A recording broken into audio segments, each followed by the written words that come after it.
যদি রাষ্ট্রপতি ঘোষণা না দেয় ডক্টর মোহাম্মদ ইউনূসকে প্রধান উপদেষ্টা হিসেবে, তাহলেও আমাদের কিছু যায় আসে না, কারণ আমরা অলরেডি ঘোষণা দিয়ে দিয়েছি।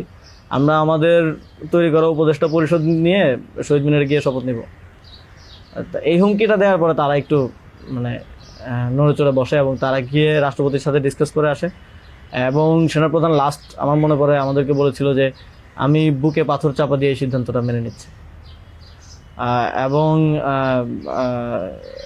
তো আমাদের জায়গাটা ছিল খুবই রিজিড, যে ডক্টর মোহাম্মদ ইউনূসকে না আনতে পারলে এখানে একটা শক্ত সরকার গঠন করা পসিবল হবে না। এবং আর্মির যেই মোটিভেশন ছিল, এটা আবার ১/১১-র মতো একটা সরকার গঠন করার তাদের মোটিভেশন ছিল। যখন তারা নামগুলো দেয়, ৬টা-৭টা উপদেষ্টার নাম দেয়, তখন এটা বোঝা যায় এবং ডিকটেট করার এক ধরনের। তো আমরা যদি এখানে অন্য কাউকে নেই যার পার্সোনালিটি এত স্ট্রং না, তাহলে আলটিমেটলি আমরা আসলে অন্য কারো দ্বারাই পরিচালিত হব, ড্রিভেন হব। এই সরকারটা আত্মনির্ভরশীল একটা স্বতন্ত্র সরকার হতে পারবে না। তো তারপর তো ঘোষণা